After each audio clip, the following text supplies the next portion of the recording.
ashimwe. Turakomeje kuba imbere y'Imana muri aya materaniro yo ku cyumweru itariki 3 z'ukwezi kwa karindwi. Ni ukwezi k'umugisha, ni igihe kidasanzwe. Haleluya. Mbere yuko tuganira ijambo ry'Imana, reka tubanze dusenge. N'ubundi twatangiye amateraniro dusenga, twasangiye umwanya wo kuramya no guhimbaza, ariko n'uyu mwanya w'ijambo reka nawe tuwusengere. Data, mu izina rya Yesu Kristo, mu izina rihambaye, mu izina rikomeye, turaguhaye uyu mwanya kugira ngo ubane natwe, ubane n'abari mu buhanga bw'ibyuma, ubane n'ibyuma turimo dukoresha, ubane n'abadukurikiye, ubane n'abo turi kumwe hano, ubane mwami n'umuntu wese uzumva iri jambo aho ari hose, n'igihe cyose azaryumvira. Mwami, uzururuke ukore ku mutima we, kandi ugira icyo ukora mu buzima bwiwe, kuko ijambo ryawe n'umwuka wawe nibyo byaremye isi, kandi wohereza ijambo ryawe ugakiza indwara, wohereza ijambo ryawe ugahaza ibyaremwe byose. Rero uyu munsi, uyu mugoroba, uduhere umugisha mu ijambo ryawe. Data, natwebwe duhagaze imbere y'ubwoko bwawe, turimo tubwira isi n'abatuye isi imbaraga zawe n'imirimo yawe. Uwiteka gitare cy'amahanga, ndakwinginze kugira ngo n'ukuri natwe udusuke imbaraga zawe, uduhe umwuka wawe, uyu mwanya w'umumaro kandi w'agaciro mu kubaho kwawe no mu bwiza bwawe, mu izina rya Yesu Kristo Nazareti, amen. Reka dusome ijambo ry'Imana mu gitabo cyo Kuva. Turasoma igice cya 3 umurongo wa 11 wa 12, hanyuma turakomeza. Biravuga ngo Mose abwira Imana ati, ndi muntu ki wahangara kwegera Farawo ngo nkure Abisirayeli muri Egiputa? Iramusubiza iti, nukuri nzabana nawe, ibizakubera ikimenyetso yuko ari jye ugutumye, nuko uzakura ubwo bwoko muri Egiputa, mugakorera Imana kuri uyu musozi. Haleluya.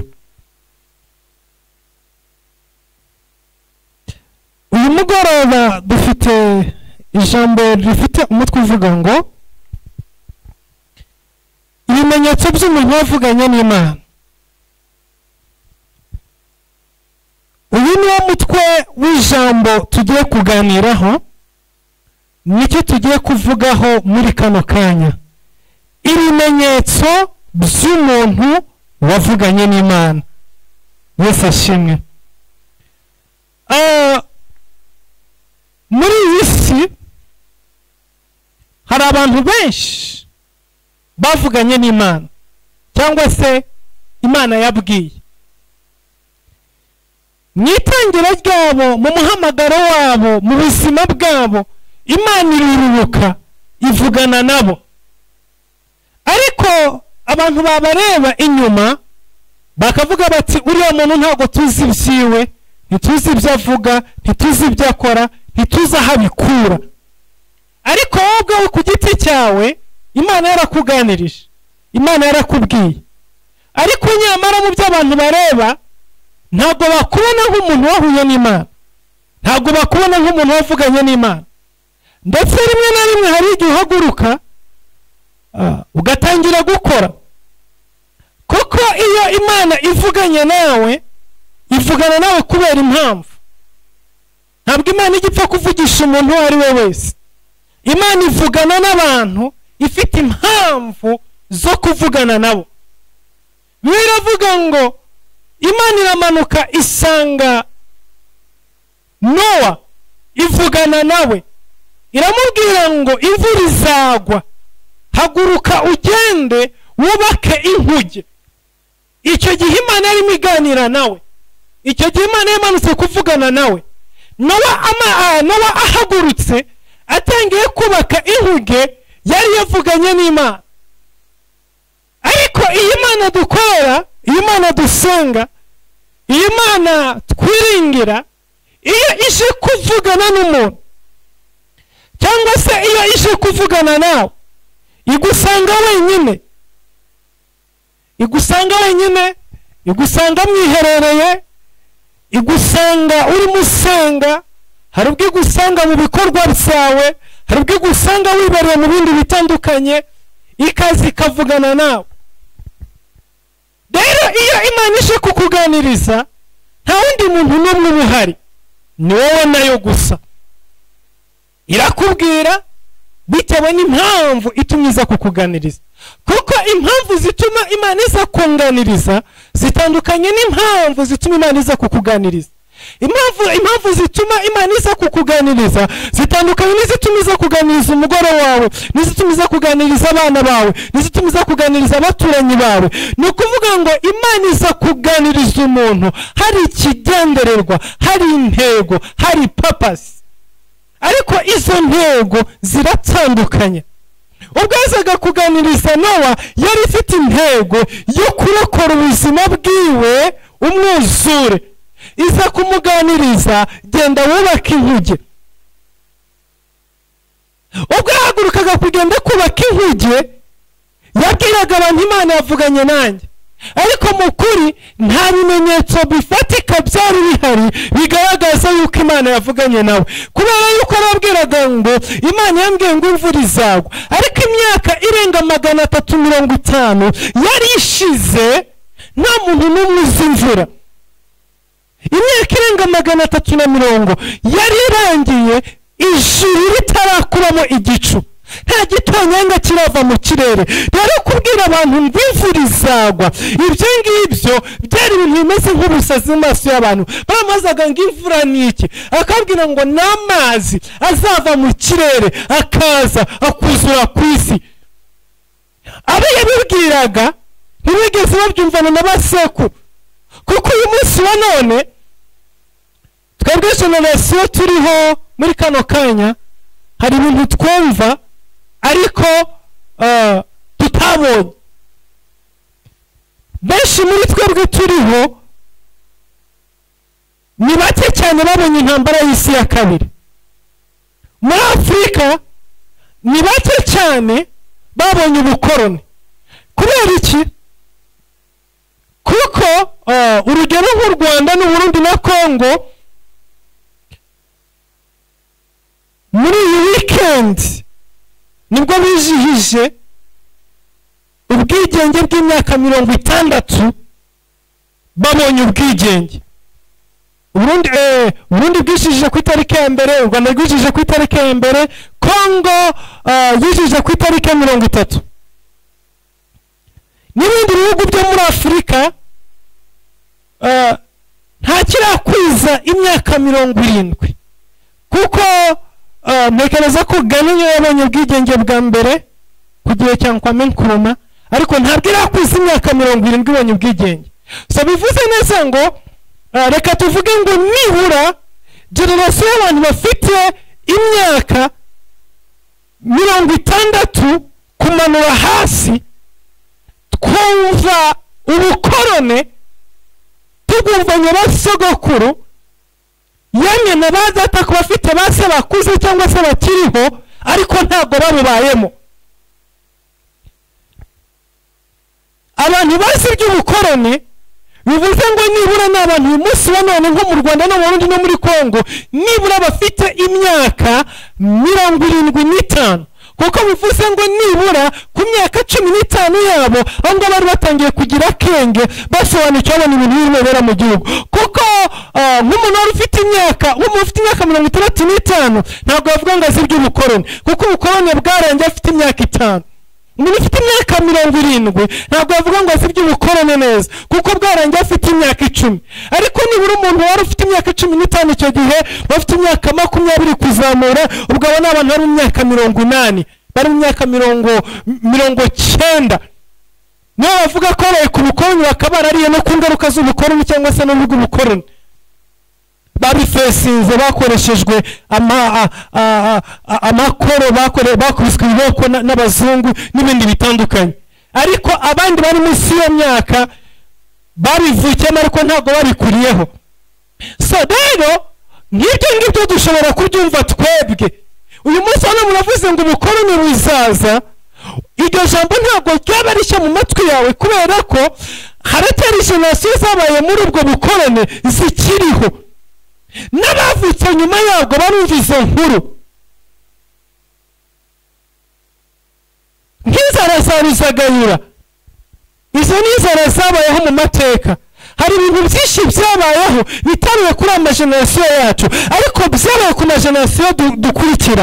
inkuru zabyo twazumvanye ba nyogokuru, twazumvanye ba sogokuru, twazumvanye ba data. abantu bakuze umunsi wabone mwicaye mukaganira barakubwira ati habayeho Ruzagayura, habayeho inzara zitandukanye, bakabikubwira. habayeho abakoroni bakoraga gutya na gutya, bakoreshaga ibi n'ibi, habayeho amafaranga yitwa urumiya. ibyo byose barabikubwira, ariko kuri nawe icyo gihe byari bitandukanye, kuko amajenerasiyo menshi akurikirana yaratarumva ijambo imvura. ariko nawe arahaguruka araza babwira ngo imvura izagwa, babwira ngo duhe ibimenyetso. nta bimenyetso yari afite mu buryo bugaragara, ariko Imana yari yavuganye nawe. uwo numwe Imana yasanze Aburahamu ivugana nawe. ubwo Imana yasangaga Aburahamu yaramubwiye ngo va muri Uri w'Abakaludaya, siga umuryango wa so, siga nyoko na so na bene so na bene wanyu, uhaguruke uzige mu gihugu nzakwereka, nzaguhindura ubwoko bukomeye. Imana yavuganye nawe, ariko mu kuri nta bimenyetso bifatika muri uwo mwanya, muri ako kanya Aburahamu yashoboraga kugaragaza. icyo yakoze ni kimwe, yarumviye, yumva ko Imana yavuganye nawe, hanyuma arahaguruka aragenda. uri guhura nawe mu nzira yo kumaza, Aburahamu urimo urajya hehe? Imana yavuganye nanjye. Imana yavuganye nawe gute? mpaguruke ngende. ujya hehe se? mu gihugu izanyereka. ibimenyetso by'uko Imana yavuganye nawe biri hehe? ntabyo yari afite ashobora gutanga. Imana yasanze Yosefu ivugana nawe mu nzozi, imumenyesha ko azaba umwami, umenyesha ko azaba umutware, umenyesha ko azaba umuntu ukomeye. arabyuka mu gitondo abwira bene se, narose. warose iki? narose ibi n'ibi n'ibi n'ibi, nzaba umuntu ukomeye. ambwira ati rindira gatoya, tuzakwereka. izo nzozi zawe nibyo byo bivugisha, tuzakwereka. Imana yari yavuganye na Yosefu. ubwo Imana yavuganaga n'Aburahamu, yari ifite intego n'ikigendererwa cyo kuzamuhindura ubwoko bukomeye. Imana ivugana na Yosefu yari ifite intego y'uko azakira ubwoko bwa se mu gihugu cya Egiputa, akabuha guturamo. ariko ibyo byose ubwo Imana yavuganaga nabo, buri wese amuvugishije ari wenyine, nta n'umwe yigeze isanga mu ruhame ngo izihagarare mu isoko ryaremye ivuga ijwi rirenga ati Yosefu, ndaguhamagaza umutware wa bene so, uzaba igikomangoma ndetse uzaba umwami. ibyo ntabyo yigeze bibaho. yamusanze asinziriye mu nzozi, iramuganiriza, hanyuma irangije irigendera. uko niko rero byagenze no kuri Mose. Imana iramusanga mu gihugu cyaka umuriro, yararagiye intama ariko yari wenyine, nta muntu umwe bari bari kumwe. iraziganira nawe ari babiri, irababwira haguruka ugende ujye mu gihugu cya Egiputa, ujye gukura Abisirayeli, ubavane muri kiriya gihugu ubazane ubajyane mu gihugu nzakwereka.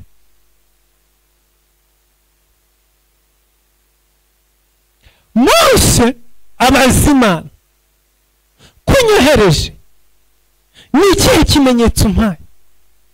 niki ningera imbere y'Abisirayeli nzababwira gute? Farawo nzaganira nawe gute? nibyo urantumye, ariko ahantu ntumye harakomeye, ntabwo ari ahantu hasanzwe. none ahantu nyohereje nimpagera bizagenda gute? ibimenyetso y'uko ari wavuganye nanjye, ibimenyetso y'uko ari wantumye biri hehe? Imana ibwira Mose, iramubwira ngo ikizakubera ikimenyetso, nuko uzavanayo abisirayeli ukabakura muri Egiputa ukabazana kuri uyu musozi jye nawe turimo tuvuganiraho. Icyo nicyo kizakubera ikimenyetso. Munyumvire bwoko bw'Imana, Mose asabye ikimenyetso Imana. Ahantu agiye harakomeye, abisirayeli ubwabo ntibazamwemera, Farawo ubwiwe ntazamwumvira. Rero ikibazo Mose afite ni iki ngiki: kugira ngo abisirayeli banyumvire, ikimenyetso kiri hehe? Kugira ngo Farawo yemere ko ari we wantumye, ikimenyetso kiri hehe? Abazambona mu nzira bose kugira ngo bemere ko ari we wanyohereje, ikimenyetso kiri hehe?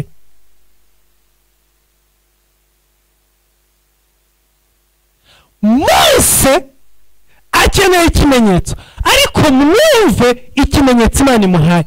Ikimenyetso Imana ihaye, ikimenyetso Imana ihaye Mose, iramubwiye ngo uzakura aba bantu muri iki gihugu ubajya. Ikimenyetso Imana ihaye Mose kiri ku rufatiro, ntabwo kiri ku rufatiro, ahubwo kiri kuri finale. Haleluya. Uru rugendo nirurangira, nusoza kino gikorwa, ibi ngibi nibishira, uwo munsi uzasobanukirwa neza yuko ari jye wavuganye nawe.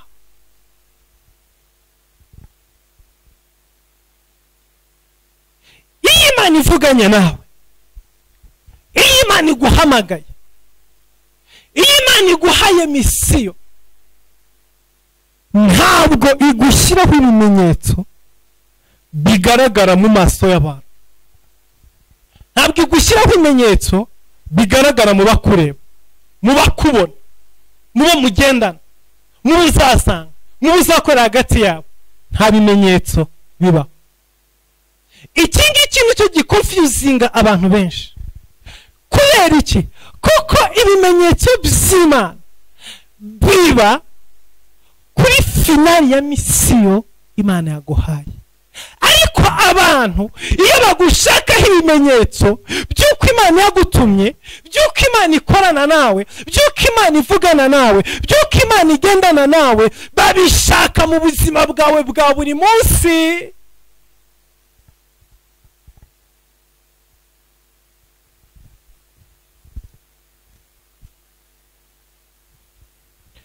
Mose Imana yamubwiye ngo ikizakubera ikimenyetso no kuzakura ubwo bwoko mu gihugu cya Egiputa ukabujyana ku musozi nzakwereka, cyangwa se ukabujyana aha hantu tuvugane mukaza kuhankorera. Mose arahagurutse, aragiye, ageze kwa Farawo, arakomanze, arinjiye. Amaze kwinjira,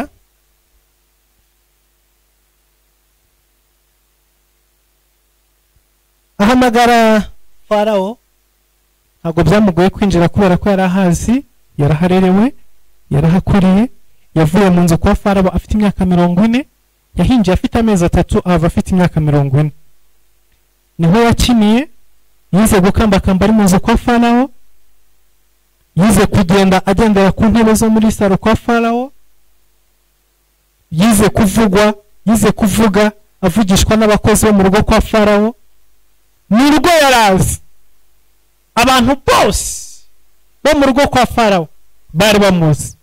Yarazi uko umwami arya, yarazi uko umwami aryama, yarazi uko yambara, yarazi buri kintu icyo ari cyo cyose. Kuko yarezwe, ntabwo yarezwe nk'umuheburayo, yarezwe nk'umunyegiputa utegurirwa kuzaba umwami mu cyimbo cya Farawo.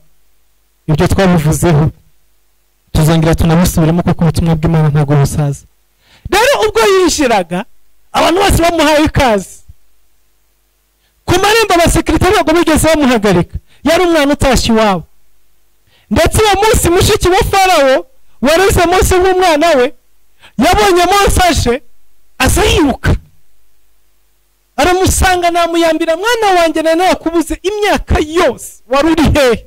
Ntaho tutashakiye, natumye intumwa zose kugira ngo zigushake ugaruke mu rugo, ariko narakubuze mwana wanjye, ikaze.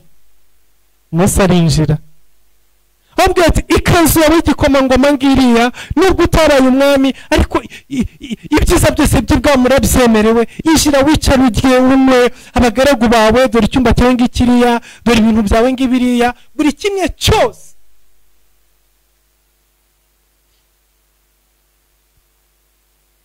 Buri kimwe cyose kiri ku murongo, nta kintu na kimwe kitameze neza. Ngwino winjire wicara. Mose arinjira, ariko arangisha ababwira ati, rero ntabwo ari ibyo ngibyo bizanye, ntabwo nzanywe no kuba umwami, ntabwo nzanywe no kuba umuprince, ntabwo nzanywe no kuza kurya ibyo kurya by'ibwami, ahubwo Imana yavuganye na Imana yantumye. Reka dusome mu gitabo cyo Kuva ibice 5 ngo hanyuma y'ibyo Mose na Aroni baragenda babwira Farawo bati, Uwiteka Imana y'Abisirayeli aravuze ngo dekura ubwoko bwe bugende bumuziririze umunsi mukuru mu butayu. Farawo arababwira ati, Uwiteka ninde ngo numvire ndeke Abisirayeli? Sinzi Uwiteka kandi ntabwo narekura Abisirayeli.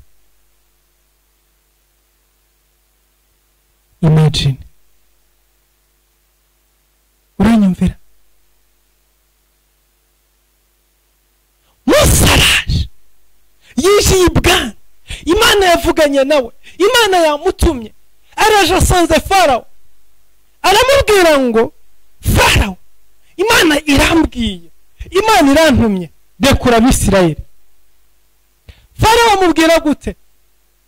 Aramubwira ngo, iyo Mana ntayo nzi, Uwiteka ntawe nzi, rero Abisirayeli ntabwo ndubarekure. Mose ati, Imana twayanganirije, iyo Mana urimo kumbwira ntayo nzi. Imana itugire neza cyane. Uwo munsi Mose asohoka mu rugo kwa Farawo. Farawo atamagara abagaragu biwe, avuga ngo Abisirayeli batangiye kunebwa, batangiye kwanga gukora, none mugende mubambura inganagano, mubabwire bishakira inganagano kandi babumba amadafari angana n'abo bari basanzwe babumba. Baragenda babikora gutyo, babwira Abisirayeli aho bari mu buretwa. Farawo yavuze ngo nta nganagano tuzongera kuba, mwishakira inganagano kandi kumara amadafari mwabumbaga ntihagabanukeho na rimwe. Abisirayeli bararuha, birabananira, barabakubita ibiboko byinshi cyane. Kubera iki mutujuje umubare w'amadafari? Mwabitewe n'iki?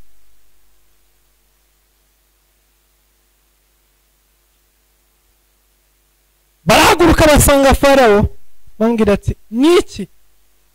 Farawo arangije ababwira ngo, n'ubunebwe burimo bubatera kuvuga ngo murashaka kujya gutambira Imana yanyu. Abisirayeli ngo,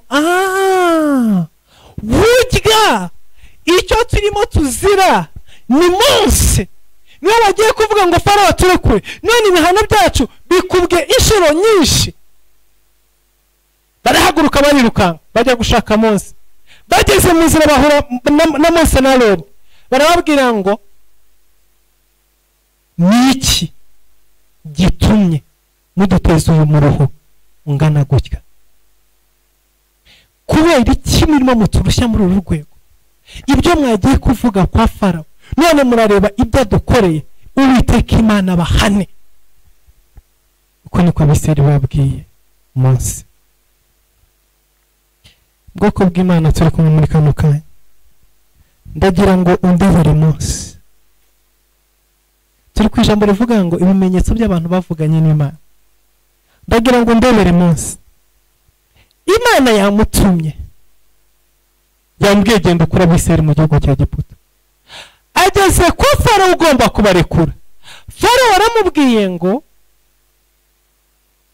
iyo mana umbwira ntayo nzi, iyo mana wavuganye nayo njye sinyizi, wowe birakureba, ntabwo ndi bubarekure. akiri aho ataratera intambwe ebyiri, Abisirayeli agomba gukura muri ubu buretwa, Abisirayeli agomba gucungura, baraje baramusanze baramubwiye ngo urimo uraduteza ibibazo, Imana iguhane. Ari wewe waba ugitekereza ko Imana yavuganye nawe? Waba ugitekereza ko ari Imana yagutumye? Cyangwa wakwibwira uti numvise andi majwi, nibyo nishyizemo, cyangwa se n'ibindi bintu byanjeho? Mose asubira imbere y'Uwiteka, Mana ni wowe wantumye cyangwa ntabwo ari wowe wantumye? Imana yamubwira ngo ikimenyetso si uko Farawo azakumvira, ikimenyetso si uko Abisirayeli bazabyemera, ikimenyetso si uko ibintu bizoroha, ahubwo ikimenyetso ni uko uzabakurayo. Haleluya! Reka nkubwire ngo ikimenyetso cy'uko Imana yavuganye nawe si uko abantu bakwemera, si uko ibintu bikora ngo bigende neza ku munsi wa mbere, si uko ibintu bigenda mu nzira zinyerera. Oya, ikimenyetso ni uko Imana izasoza umugambi wayo. Inshuro nyinshi abantu bazi yuko iyo Imana yavuganye nawe ibintu bita bigenda mu buryo bworoshye, ibintu bita bihinduka automatique, ibintu bita byikora, ibintu bita biza mu buryo bworoshye, ukora ku kintu kikikora. Oya, ibyo ntabwo ari byo bimenyetso. Ku bana b'abantu iyo bakureba nibyo bakureberamo. Bavuga ngo uriya muntu yaba yarahamagawe n'Imana ntabwo itorero riba risenyutse, uriya muntu yaba yarahamagawe n'Imana ntabwo minisiteri bifunze, uriya muntu yaba yarahamagawe n'Imana ntabwo aba arimo guhura n'ibi bigeragezo, ntabwo aba yambaye ubusa, ntabwo aba buraye, ntabwo aba mu nzu mbi, ntabwo aba adafite amafaranga yo kwishyura abana b'amashuri. Iyo aba ari Imana yamuhamagaye, ibyo nibyo abantu bareba. Iyo unaniwe gato, iyo utsikiye mu rugendo, abantu bavuga ngo ntabwo ari Imana akorera, ntabwo ari Imana yamuhamagaye, ntabwo ari Imana yavuganye nawe. Ariko reka nkubwire, ikimenyetso cy'abantu bavuganye n'Imana ntabwo ari ibyo duhura nabyo mu nzira. Oya, ahubwo nuko umugambi w'Imana wuzura. Mandara bashekere Mose. Mose arahaguruka ajya imbere y'Imana, abwira Imana. Imana yamubwira ati it's okay, nabyumvise. Noneho ejo wowe na Aroni muzahaguruke mugende mutware inkoni mujye imbere ya Farawo mukorere ikimenyetso. Ariko ntabwo azabumvira, kuko nanangiye umutima wiwe kugira ngo mbase niheshe icyubahiro. Oh my Jesus, munyumvire Imana dukorera, munyumvire Imana dukurikira. Imana ikakubwira ngo genda usabe kana k'amafaranga, kandi ikakubwira ngo ntabwo ari buyaguhe. Irakohereje kandi kongera ngo ntabwo ari buyaguhe. Kubera iki? Kuko hari ikintu ushaka kumukoraho. Ayaguhaye byahita bimuhesha umugisha, kandi sinshaka kumuha umugisha, ahubwo ndashaka kumuvuma. Rero simfite impamvu yo kumuvuma atarayakwima. Genda uyamusabe, hanyuma nawe araza kuyakwima, Imana ndagize muvume. Byo mwari mubizi? Imana ibwiye Mose ngo muragenda mukora ikimenyetso gikomeye mu maso yiwe, ariko sindi butume umutima we wizera, kandi sindi bwemere yuko abarekura. Oya, ntabwo ndi bwemere ko abarekura. Ndanangira umutima wiwe kugira ngo mbone uko ngwiza ibihano ku gihugu cya Egiputa.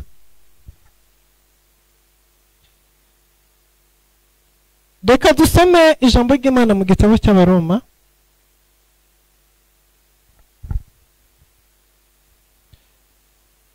Abaroma 9:17.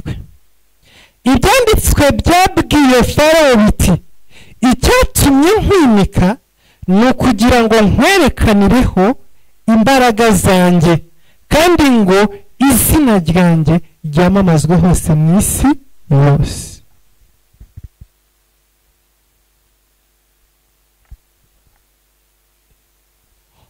Biravuze ngo ibyanditswe byabwiye Farawo ngo icyatumye nkwimika, icyatumye ngushyira ku butegetsi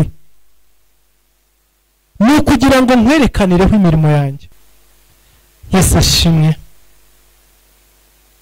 Ijambo ry'Imana twari tumaze gusoma ryatubwiye ngo icyatumye nimika Farawo, icyatumye shyiraho Farawo ni ukugira ngo mwerekanireho imirimo n'ibitangaza.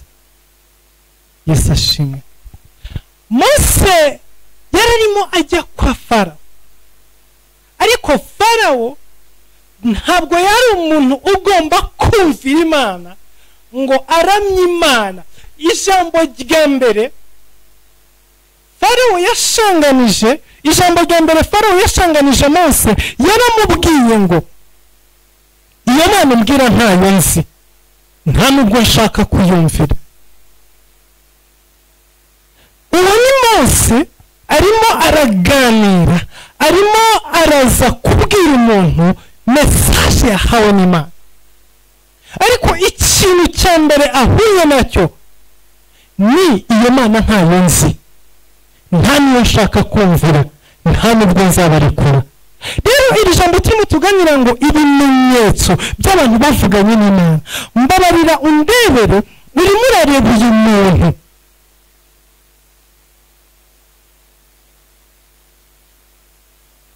urimo gusanga umwami akamubwira ngo Imana irambwiye, hanyuma akamubwira ngo iyo Mana ntayo nzi. Twebwe uyu munsi wa none icyo twakora ni iki ngiki, twavuga ngo Mose arabeshya, nta Mana yahuye nayo.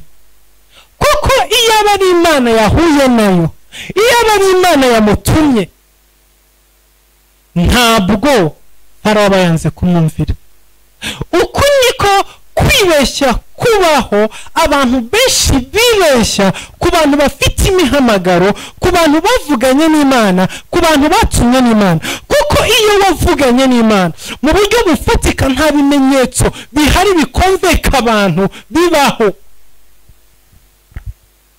Ibimenyetso abantu bashaka ntabyo ugaragaza mu maso yabo, ariko mu kuri ikimenyetso mu kubaho kw'Imana nuko iyo misiyo Imana yaguhaye uzayirangiza.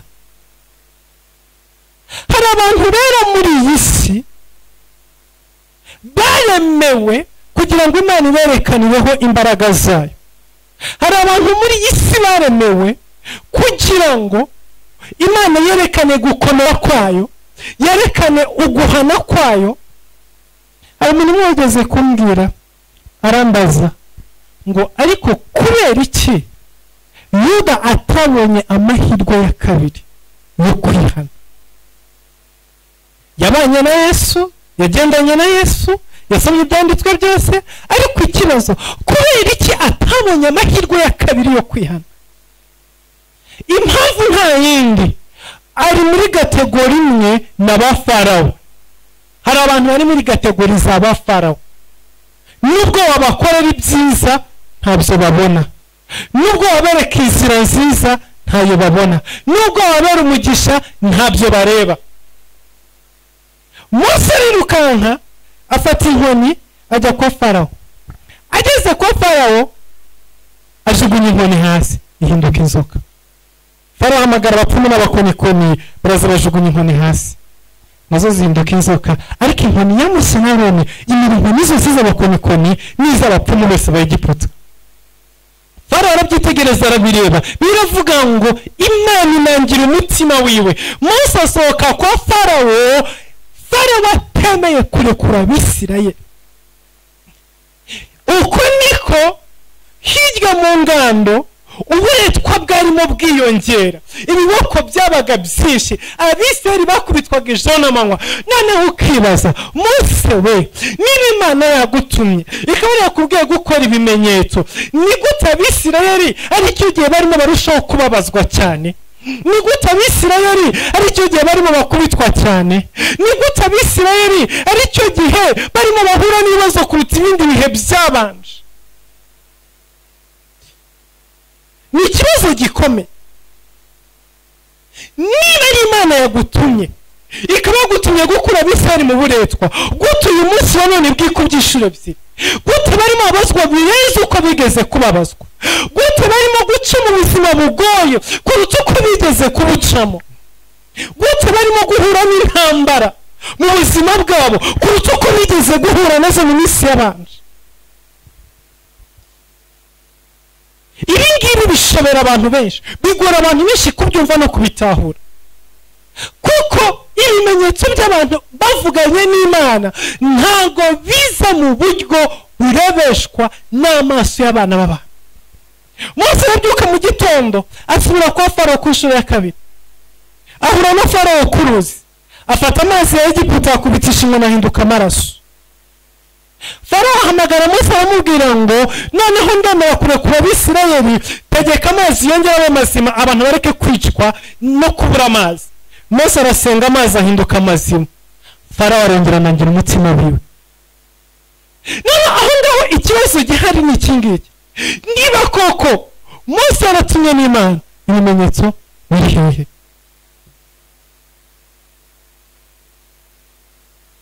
Ni ibibazo twibaza ijoro n'amanywa muri urugendo turimo, muri uyu muhamagaro turimo.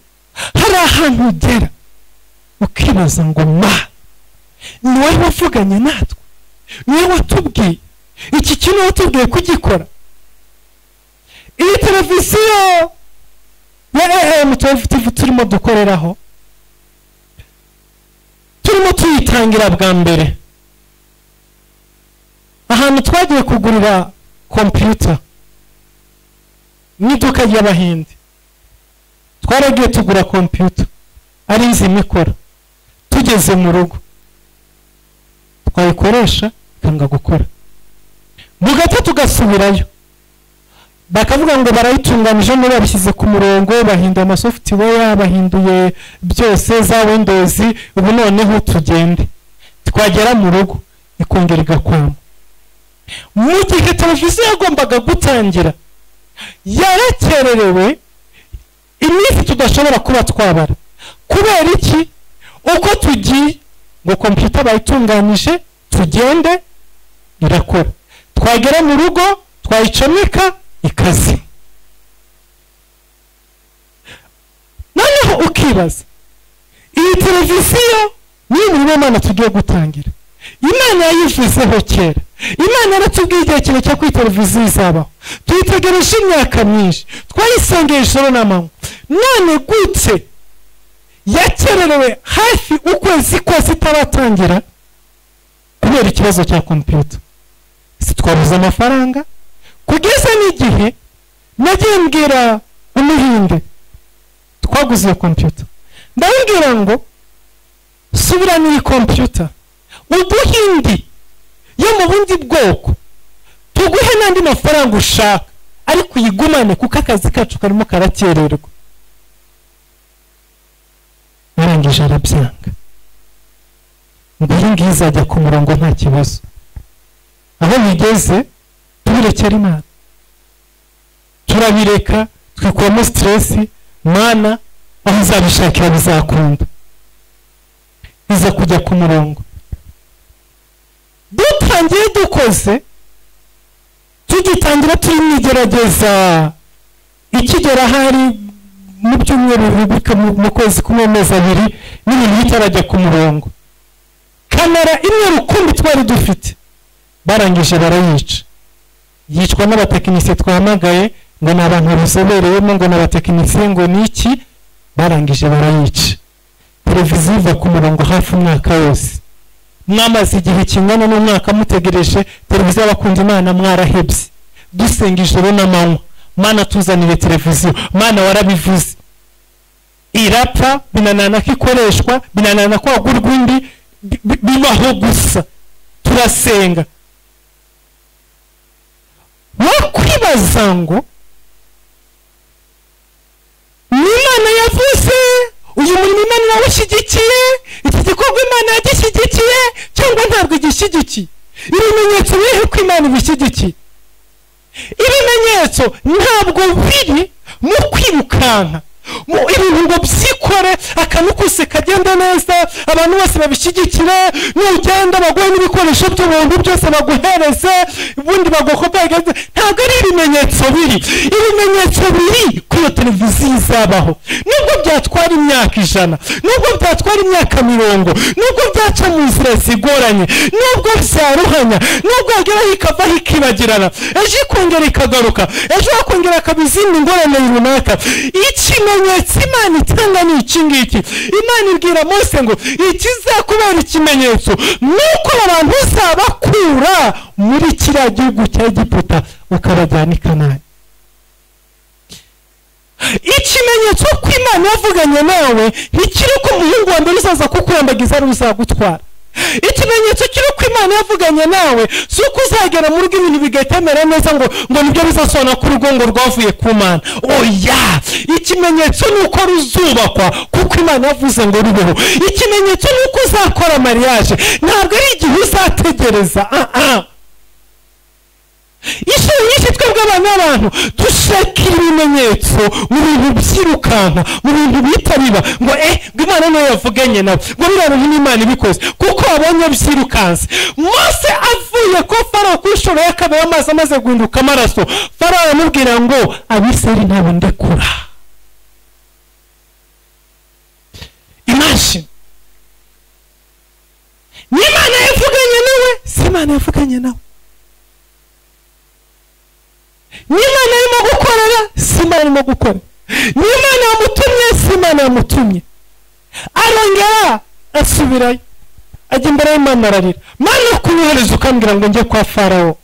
Nagenda akanyangira, Abisirayeli bakaba baranyanze bantera amabambwira ngo naje kubateza umuruho. Ubundi koko niwe wavuganye nanjye? Imana yamubwira ngo ongera usubire genda uteze ibihugu mu gihugu cya Egiputa. Hallelujah. Mose asubirayo, Farawo ambwira ngo nta Bisirayeli ndi buri kure. Mose akagaruka, ariko se Mana ibyo wantumye mbikora neza cyangwa mbikora nabi? Ese ibyo wambwiye mbikora uko wambwiye cyangwa mbikora mu bundi buryo ko bihakana?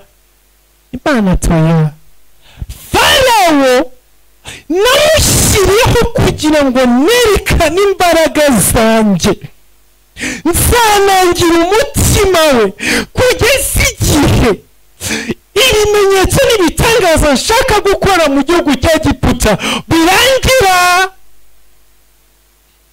Iyo Imana yavuganye nawe hari ibintu ikerereza mu buzima, atari uko ishaka kubikerereza, kuko irimo kurema ubuhamya.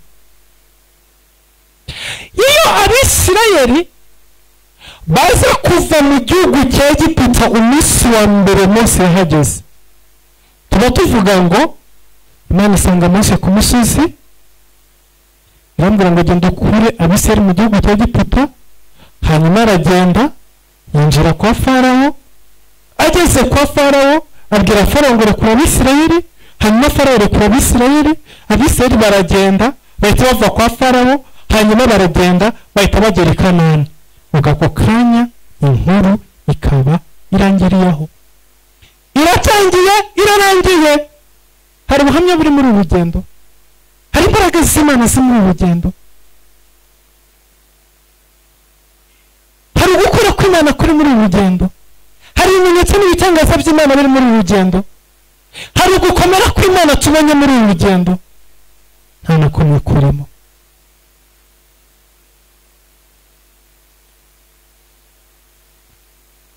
Nta kimenyetso na kimwe kiri mu rugendo. Igihe cyose Farawo atanangiye umutima wiwe. Bibiri ivuga gute? Igitabo cya Yesaya 54.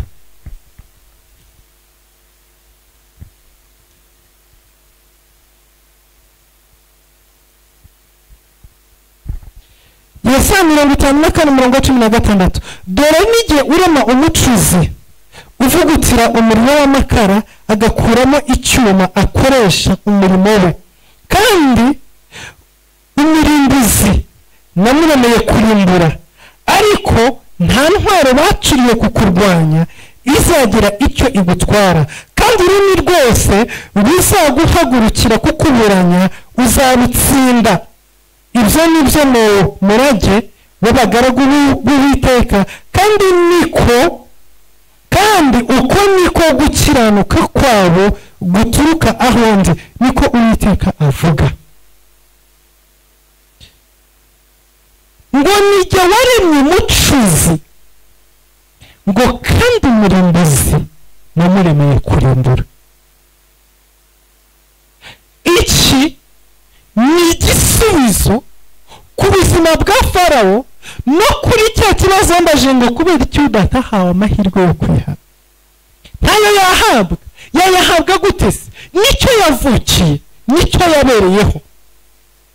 Yesu yaravuze ngo ni umwana wo kurimbuka. Igari ijambo Yesu yavuze n'ururimi rwiwe, yaravuze ngo umwana wo kurimbuka. Yavugaga Yuda. Ahanga biravuze ngo umurimbuzi namuremeye kurimbura. Farawo namuremeye kumugaragarizaho imirimo n'ibitangaza.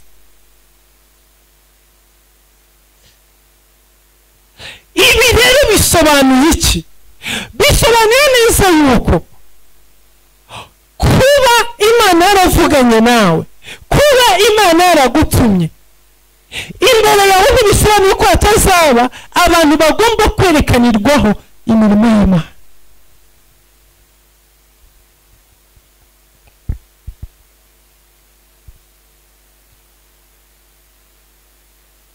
Ibimenyetso by'abantu bavuganye n'Imana n'iryo jambo tukiri. Mose azenguruka kwa Farawo inshuro 9. Inshuro 9 zirangiye, Imana ibwira Mose ngo noneho harageze. Bwira Abisirayeli baga umwana w'intama, basiga amaraso ku bikanzu by'imiryango, hanyuma muri iryo joro ndaza guca mu gihugu cya Egiputa nice abana bose b'imfura b'igihugu cya Egiputa, mpereye ku mwana wicara ku ntebe ya Farawo. Iri joro ndamutsembaho. Ibyo birangiye, tari igitangaza cya 10. Mu gitondo Farawo ahamagara Mose, aramubwira ngo fata Abisirayeli musohoke mugende. Iki nicyo kimenyetso Imana yari yaramuhaye. Ikimenyetso cy'Imana cyari uko Abisirayeli bazasohoka mu gihugu cya Egiputa, Mose basohoyemo. Umunsi Yesu imbere y'Imana ababaye cyane. Imana ambwira ngo Farawo azabarekura abyemejwe n'amaboko akomeye. Uyu mugoroba reka nkubwire ngo ikimenyetso cy'uko Imana yavuganye nawe ntabwo kiri mu bihe urimo kunyuramo, ntabwo kiri mu ntambara urimo urwana, ntabwo kiri mu bibazo urimo uhura nabyo, ntabwo kiri kuri komenti abantu barimo bakugiraho, ntabwo kiri mu kavuyo k'ibyo urimo gucamo n'intambara urimo guhura nazo. Oya, ikimenyetso cy'Imana ku by'Imana yavuganye nawe nuko bizasohora, nuko uzabibona biba, nuko iby'Imana yagutumye bizaba nk'uko yabikubwiye. Imana ibwira nawe ngo imvura izagwa. Ikimenyetso ntabwo ari uko inkuba zagombaga kwirirwa zikubita ngo ibicu bikube ngo tuzaje batuze. Ikimenyetso ni uko umunsi nawe yinjiye mu nkuge imvura izagwa. Abantu barazaga ngo twereke ikimenyetso cy'iby'Imana yavuganye nawe nta bimenyetso yari afite ashobora kubereka, ariko ikimenyetso cyari ku iherezo ry'iby'Imana yamubwiye. Haleluya. Ubwoko bw'Imana mu nkuru cyo muri hirya no hino ku isi, ndazi ko Imana yavuganye namwe byinshi bitandukanye, ariko nshuti Imana yavuganye namwe murimo murahura n'ibyo Mose yahuye nabyo mu rugendo rwo gukura Abisirayeli mu gihugu cy'Egiputa. Murimo murahura na ba Farawo imitima yabo yinangiye, murimo murahura n'abantu batazi Imana, batumva Imana, bakubaza ngo iyo Mana irihe, bakubaza ngo iyo Mana wavuganiye nayo hehe, iyo Mana mwahuriye nayo hehe, iyo Mana wavuganye nawe ukaba udafite ishati yo kwambara, iyo Mana wavuganye nawe ukaba utabanye neza n'umugabo wawe, iyo Mana yavuganye nawe ukaba utagira inzu yo kubamo, iyo Mana yavuganye nawe ukaba ubwirirwa ukarurara, iyo Mana yavuganye nawe ukaba udashobora gukemura ibibazo, iyo Mana yavuganye nawe uwo murimo ukaba waradindiye, iyo Mana yavuganye nawe ukaba ufite abanzi impande zose, iyo Mana yavuganye nawe ukaba nta mafaranga ugira, iyo Mana iri hehe? Reka nkubwire ngo ibimenyetso ntabwo ari byo byose abantu bareba. Ikimenyetso ni kimwe, Imana yakoresheje muri Egiputa izatuma abo bantu bakurayo. Icyo kintu Imana yakubwiye byatwara imyaka, byatwara amezi, byatwara iminsi, amasekere museni, igihe cyose byamara. Reka nkubwire ngo ikimenyetso cy'uko Imana yavuganye nawe nuko abantu uzabakura muri Egiputa ukabajyana mu gihugu cy'amasezerano. Ikimenyetso nuko urugendo watangiye uzarurangiza. Ikimenyetso nuko icyo gihugu urimo kizahinduka gakondo yawe. Ikimenyetso nuko uzasoza iby'Imana yakubwiye. Ikimenyetso nuko iby'Imana yakuvuzeho bizasohora. Ntabwo ikimenyetso ari uko abantu bavuga ngo Imana iri kumwe nawe. Ntabwo ikimenyetso ari uko abantu bagukomera mu mashyi. Ntabwo ikimenyetso ko abantu bavuga ngo kuko turabyemeye n'Imana yagutumye. Ntabwo ikimenyetso ko abantu bavuga ngo kuko Imana yawe turayikunda. Oya, ikimenyetso ni uko iby'Imana yavuze bizasohora. Iyo hari ikimenyetso honyine gusa, ntukiri gushakira ahandi, ntukiri gurebera ahandi. Ikimenyetso ni kimwe, iby'Imana yakuvuzeho bizaba. Mandarabashekere Mose. Ikimenyetso nuko iby'Imana yakubwiye bizuzura hatabuzemo na kimwe. Byaca mu gikombe, byaca mu muriro, byaca mu migezi itemba, byanyura mu misozi miremire, byahura n'abarozi, byahura na ba Farawo, byahura n'abarimbuzi, byahura na ba Yuda, waturana n'abameze gute. Ibyo ntabwo mbyitayeho. Ikimenyetso ni kimwe, iby'Imana yakubwiye bizasohora.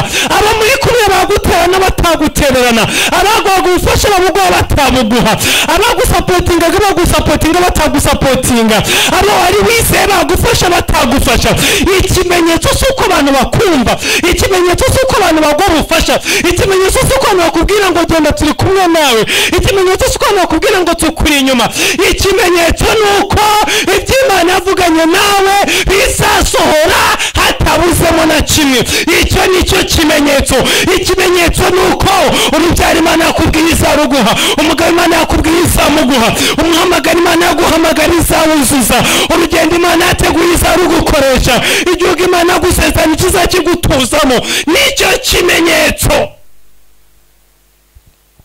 Haleluya. Ikimenyetso cy'uko Imana yavuganye nawe si uko abahanuzi bagaruka ngo babigusubiriremo. Ikimenyetso cy'uko Imana yavuganye nawe si uko abigisha bongera kubikubwira. Ikimenyetso cy'uko Imana yavuganye nawe ntabwo ari uko wongera ngo ujyane mu nzozi ubirote. Ikimenyetso cy'uko Imana yavuganye nawe, hari abantu bajya bavuga ngo Mana ngo ndakwinginze muri ikimenyetso ngo umuntu neza yambaye ishati y'umweru n'amasogisi y'umukara ngo cyaba icyo kimenyetso. Oya, uko ni ukwibeshya. Ikimenyetso ni uko iby'Imana yavuze bizasohora. Haleluya. ngo Mana ningenda ngo nagera mu nzira ngo ngahura n'umuntu wese gutya ngo ndamenya ko byavuye kuri wowe. Ngo Mana ningenda ngo uyu munsi ngo ntagira umuntu uza ngo nzane ikiro cy'isukari ngo ndamenya ko aravuganye nanjye ngo ndamenya ko uri kumwe nanjye. Ngo uyu munsi wa none ngo nimere ukunuku ngo reka nkore ibi ngo nibigenda gutya ngo ndaza ko mbonye ikimenyetso cy'uko Imana yavuganye nanjye. Imana ibwira Mose ngo ikizakubera ikimenyetso ni uko uzakura abantu muri Egiputa. Icyo nicyo kimenyetso. Ntabwo ikimenyetso ari abaje bambaye amashati y'imikara, ntabwo ari abaje bambaye amakaruvati, ntabwo ari abazanye imiceri wawe, ntabwo ari abaguhamagaye, ntabwo ari abaguhereza za mesaje. Oya, ikimenyetso ni uko iby'Imana yavuze bizasohora. Baza bambaye amashati y'imikara kandi ntibagutware, baza bakuzaniye iyo miceri kandi ntibagire icyo bakumarira, bagukingurira ku marembo ariko ntugire icyo ubonayo. Ibyo byose byakorwa kandi bikaba bihindutse zero. Ariko Imana iravuga ngo ikimenyetso ni uko ibintu ubwiye bizasohora. Yewe no wowe, ikimenyetso ni uko imvura izagwa, ikimenyetso ni uko Mose we uzakura Abisirayeli muri Egiputa. Nicyo kizakubera ikimenyetso. Ngo Abisirayeli bakwemera batakwemera, ibyo ntabwo ari cyo kimenyetso. Bavuga ngo nibyo umuntu w'Imana batabivuga, icyo ntabwo ari cyo kimenyetso. Farawo yavuga ngo Imana ndayizi koko, icyo ntabwo ari cyo kimenyetso. Yavuga ngo Imana yawe ntayo nzi, icyo si cyo kimenyetso. Amazi yatukura atatukura ntabwo ari cyo kimenyetso. Inda zaza zitaza ntabwo ari cyo kimenyetso. Ikimenyetso ni uko Abisirayeli bazasohoka mu gihugu cya Egiputa. Haleluya. Tugiye kugana ku musozi, tugiye gusenga Imana. Umunsi wa none Imana igusubizemo imbaraga, Imana ikomeza umutima wawe, Imana isubize ibyiringiro muri wowe. Manderebe shekere musakarama. Ndasenze uyu mugoroba, hari abantu benshi bano bifuza ikimenyetso cy'Imana. Niyo musenga mujya musanga ngo Mana nk'ikimenyetso, ngo Mana unyereke kuri kumwe nanjye, Mana unyereke kuri uno mugoroba warushyizemo, Mana unyereke ko watumye mbyara bano bana, Mana ikimenyetso ko wazanye muri iki gihugu, Mana ikimenyetso ko uri kumwe nanjye muri uru rugendo, Mana ikimenyetso. Amasengesho benshi barayasenga, ariko reka nkubwire ngo oya, ibyo ngibyo umusaba ntabwo ari byo bimenyetso. Ikimenyetso ni uko Imana yakubwiye kizaba uko yakikubwiye. Ikimenyetso ni uko bya bindi bizasohora, bizuzura hatabuzemo na kimwe. Bizaba byatwara imyaka, byatwara iminsi, byatwara amezi. Ibimenyetso ntabwo ari biri bisaba. Ibimenyetso ni uko Imana izuzuza icyo yavuze. Mandorebe shakaramasani.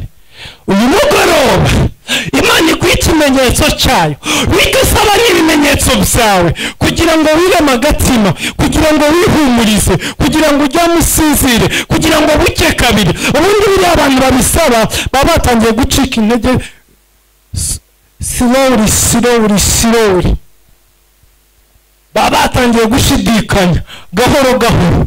Ukwizera kuba kwatangiye kubavamo, batangiye gucika intege, yarangiza akicara. Mana nimba ari wavuganye nanjye, reka gira umuhungu uri inkweto. Mana nimba ari wavuganye nanjye, uriya muntu nafate telefone mpamagare. Mana nimba ko kuri kumwe nanjye, basi uyu munsi nibigende gutyo.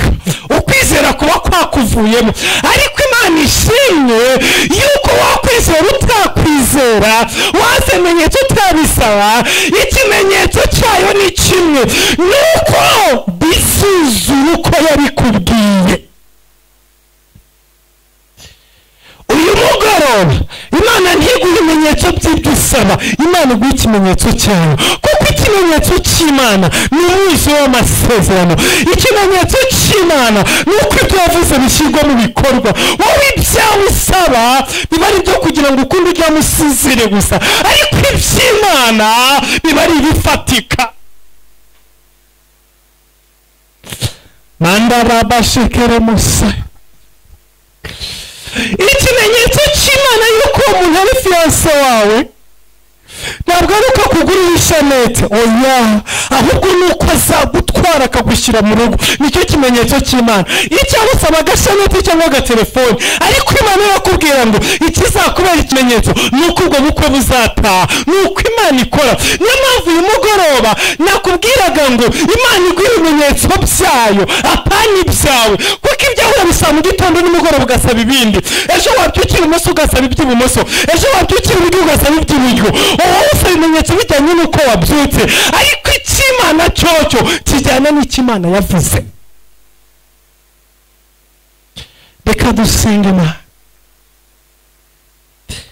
Data, mu izina rya Yesu Kristo, ndasengeye ubwoko bwawe, ndasengeye abakunda Imana, ndasengeye abari mu bihugu bitandukanye n'imigabane itandukanye. Uyu mugoroba ubaha ikimenyetso nk'icyo wahaye Mose.